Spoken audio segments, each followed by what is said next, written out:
কখনো কখনো মনে হয় পৃথিবীতে যত ঝামেলা, যত দোষ, যত অশান্তি, বিপদ, সব কিছুর মূলেই যেন আমি।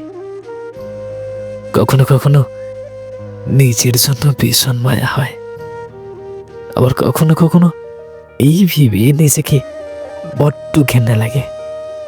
আয়নার সামনে দাঁড়িয়ে যখন নিজের চোখের দিকে তাকাই, মনের অজান্তেই চোখে জল চলে আসে।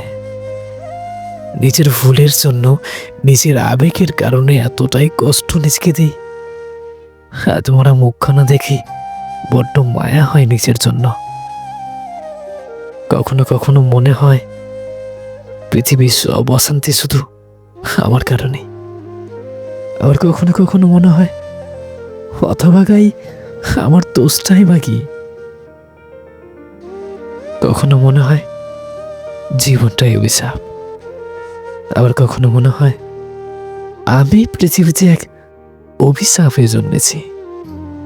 নিজেকে এত যন্ত্রণা, প্রবঞ্চনা, গঞ্চনার মুখোমুখি দাঁড় করিয়ে মনে হয় এই আমিই যেন ভুল, বাকি বাকি সব ঠিক।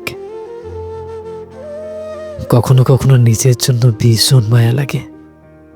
আবার পরক্ষণে মনে হয় পৃথিবীর সবচেয়ে নিকৃষ্ট মানুষ আমি। জীবনে যত ঝড়, যত অশান্তি, অপমান, দুঃখ, হতাশা, এসব আমারই প্রাপ্য। এই আমি আসলে ভালো কিছু ডিজার্ভ করি না। পৃথিবীতে যা কিছু অশুভ, অমঙ্গল, আশঙ্কা, ভুলভ্রান্তি সব আমার। আমি চাইলেও আর কারো জীবনে আশীর্বাদ হতে পারি না। আমি আমার নিজের জীবন ও পৃথিবীর সব সম্পর্কেই বড্ড অভাগা, বড্ড দুর্ভাগা। নিজেকে দোষী সাব্যস্ত করে গাঢ় করে দাঁড় করিয়েও এত যন্ত্রণা, এত শাস্তি। নিজেকে দেওয়ার পরেও নিজের আত্মা নিজেকে অভিশাপ দেয়।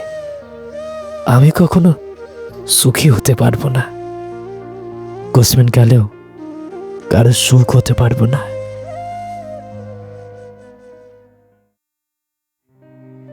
আজকের বলা এই ছোট্ট স্টোরিটি তোমাদের কেমন লাগলো? লেখায় ফাহাদ মিয়া, কণ্ঠে মানে ভয়েসে আমি গুস্তাস। যদি স্টোরিটি ভালো লেগে থাকে, যদি ফেসবুকে শুনে থাকেন, তাহলে প্লিজ ফলো করে যাবেন, সাথে কমেন্ট করে আপনাদের মতামত জানাতে ভুলবেন না।